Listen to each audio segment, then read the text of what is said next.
आप सोच सकते हैं सिर्फ 8 दिन का मिशन कैसे 9 महीने तक लंबा हो गया। नासा के 2 एस्ट्रोनॉट्स सुनीता विलियम्स और बुच विल्मोर एक छोटी सी गलती की वजह से स्पेस में फंस गए। क्या उनके पास खाने का सामान ख़त्म हो गया? क्या उन्हें वापस आने का कोई तरीका नहीं मिला?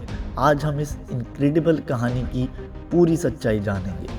आपने फिल्मों में बहुत देखा होगा, स्पेस में गए और कोई परेशानी आ गई और टेक्निकल इशू की वजह से वहीं पर रह गए, जैसे मार्शियन मूवी में दिखाया। पर अब ये हकीकत में हो गया। वीडियो को लाइक करें और चैनल को सब्सक्राइब करें। अस्सलाम वालेकुम। आज हम बात करेंगे नासा के 2 एस्ट्रोनॉट्स सुनीता विलियम्स और बुच विल्मोर के मिशन के बारे में, जो सिर्फ 8 दिन का होना था, लेकिन अनएक्सपेक्टेड टेक्निकल प्रॉब्लम्स की वजह से 9 महीने तक लंबा हो गया। इस दौरान वो इंटरनेशनल स्पेस स्टेशन में ही रहे पूरे 9 महीने।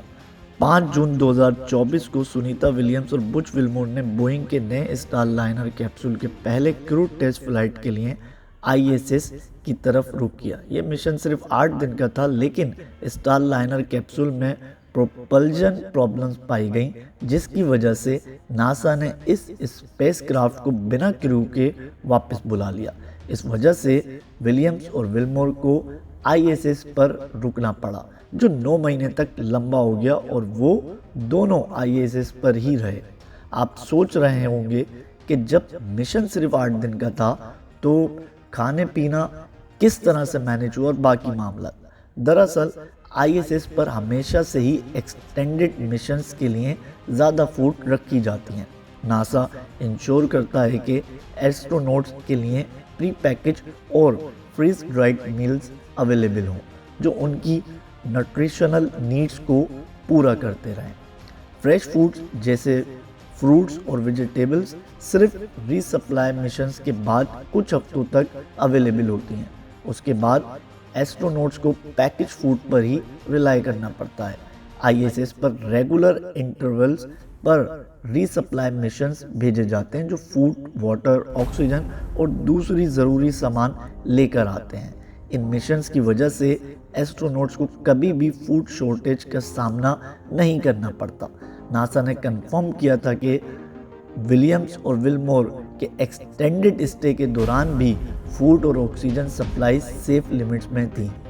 एक्सटेंडेड स्टे के दौरान विलियम्स और विल्मोर ने अपनी डेली रूटीन को मेंटेन रखा और उन्होंने 900 घंटे से ज़्यादा साइंटिफिक एक्सपेरिमेंट किए, स्पेस वॉक्स अंजाम दिए और ISS की मेंटेनेंस में हिस्सा लिया। माइक्रोग्रेविटी इन्वायरमेंट में हेल्थ को मेंटेन रखने के लिए उन्होंने सख्त एक्सरसाइज रूटीन्स फॉलो किए। इसके अलावा उन्होंने रिसाइकिल यूरिन को ड्रिंकेबल वाटर में कन्वर्ट करके यूज़ किया, जो ISS पर एक कॉमन प्रैक्टिस है। 18 मार्च 2025 को विलियम्स और विल्मोर ने SpaceX crew dragon capsule freedom के जरिए ISS से अपनी वापसी का सफ़र शुरू किया। 17 घंटों के सफ़र के बाद उनका कैप्सूल 19 मार्च 2025 को फ्लोरिडा के कोस्ट के पास गल्फ ऑफ मैक्सिको में सक्सेसफुली स्प्लैश डाउन हुआ। 9 महीने स्पेस में रहना सिर्फ एक सफ़र नहीं, बल्कि एक सर्वाइवल मिशन था। क्या आप जानते हैं एस्ट्रोनॉट्स हर 2 घंटे एक्सरसाइज करते हैं, वरना उनके मसल्स वीक हो जाते हैं। स्पेस में पानी रिसाइकल होता है, यानी जो पानी आप पीते हैं वो पहले स्वीट या इवन यूरिन भी हो सकता है। ज़ीरो ग्रेविटी में खाना नॉर्मल नहीं होता, सब कुछ एयर टाइट पैक्स में होता है, वरना फ्लोटिंग फूड ISS के सिस्टम ख़राब कर सकते हैं। ये मिशन सिर्फ एक स्पेस ट्रिप नहीं, बल्कि एक टेस्ट था पेशेंस का।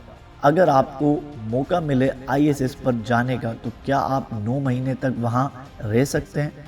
अपनी राय को कमेंट सेक्शन में शेयर करें और ऐसे ही शॉकिंग स्पेस फैक्ट्स के लिए चैनल को लाइक करें और सब्सक्राइब करें।